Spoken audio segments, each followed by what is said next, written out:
Hello and welcome to another edition of Paydirt Remote. I'm Dominic Piper. Today I'm joined by the Managing Director of Bellevue Gold, Steve Parsons. Steve, thanks for joining us. Great, thanks for having me here, Dom.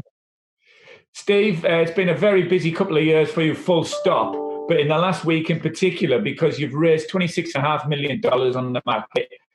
And in a market such as this, hit by coronavirus, is a very brave move. We're always confident the institutional shareholders in particular would back your placement.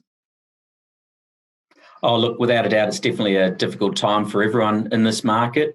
I guess, as an exploration company, Bellevue Gold, we've gone through from being, pure discovery phase, and now we're moving into that development phase and hopefully moving towards production. So our institutional shareholder base has grown, and we have a very strong and loyal and resource-long shareholder base involved. And so our feedback has always been that they will be there to help fund this through. And it's also great to see, some of the new investors coming on board as well. So I think we're up to something like close to 60% institutional now, and that is a global shareholder base as well from North America, Australia, Asia and Europe. So it's been great to see their support in this market, and obviously shows that they have strong support and belief in the project as well. When it comes to that development phase of a company's life, to having that institutional backing? I guess it depends on where you are in the world and what the risk profiles are for various investors and the likes.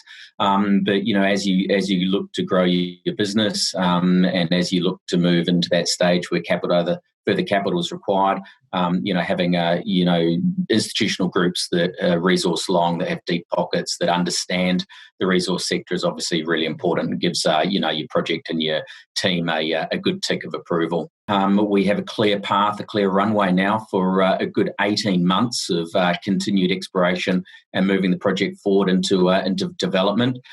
So we currently have 2 drill rigs on site that we've put out in the recent stock exchange announcement from last week.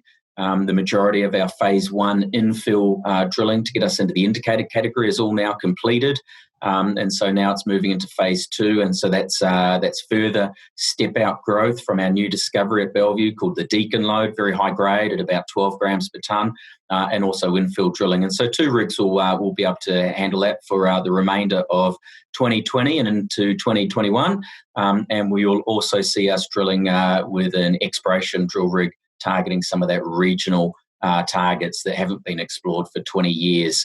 And on top of that, you'll also see us drilling some of the shallow, high-grade material that is potentially open-pittable at Bellevue, which I don't think people quite have understood that we have that potential there as well. It's not just about being high-grade underground.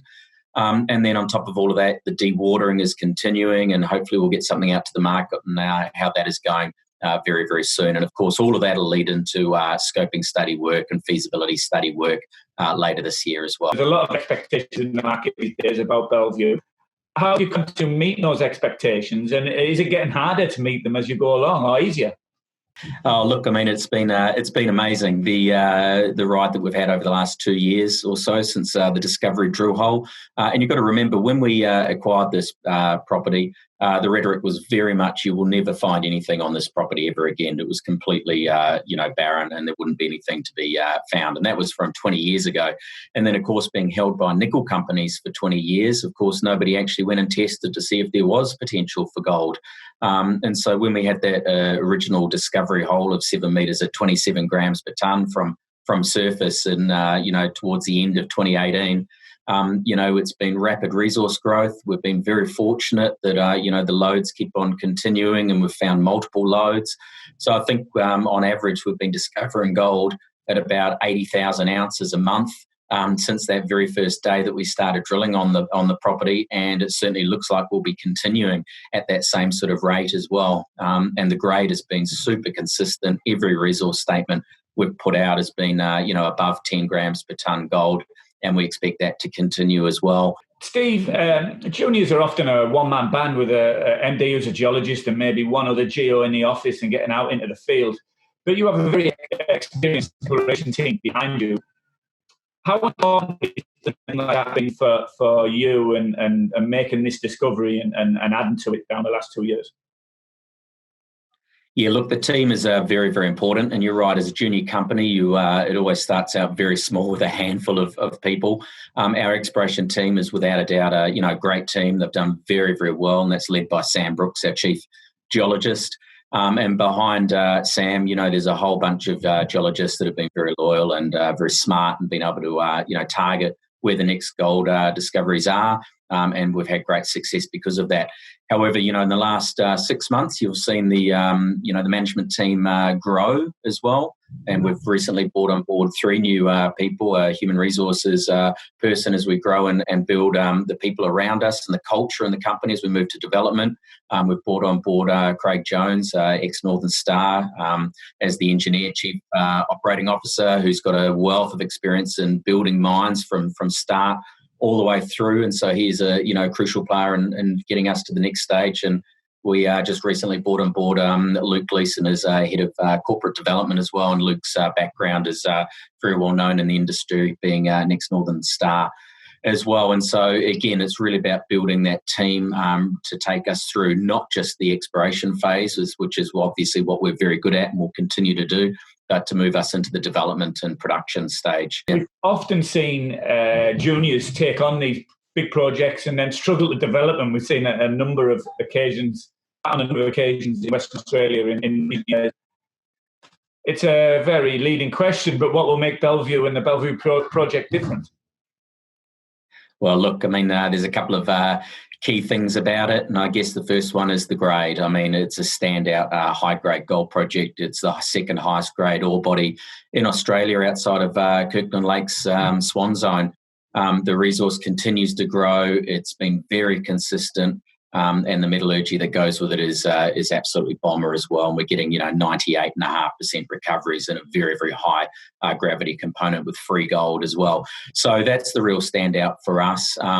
The project sits on granted mining licenses. Again, this is something that takes that risk away on building.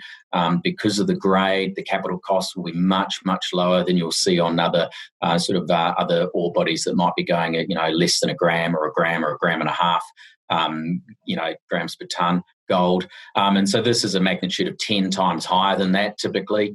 So again, the capital costs will be low. The operating costs should be low as well. And of course, we're building that team around us, which, was people that have actually built mines and been involved in mines before. Yeah, it's really heartening to see these old projects revitalised and turned around. Do you think there's more opportunities out there in Western Australia to find these old goldfields and redevelop them into something brand new? But the real key for us on the success on this project was that the geological thinking had changed a lot in the 20 years, and nobody had actually tried the new geological thinking on it. So we were fortunate that we were the first people to come up with those ideas and drill those holes. So if you're looking at old projects, that haven't been looked at for 20 years, try and put a new, new geological thought on it and go and test those targets and see if they come in. So I've got no doubt that, hopefully there's been a lot of companies out there looking at Bellevue and the success we've had and going, wow, let's go and try some of the targeting, looking at it in a new way that people might not have looked at for a long time, and hopefully we do get success. And I think there has been some good success stories recently as well come out from doing exploration in Western Australia. Steve, thanks for your time today. It's been a pleasure talking to you, and I'm sure we'll talk again soon. Thanks very much. Thanks, Dom. We'll talk soon. Thanks.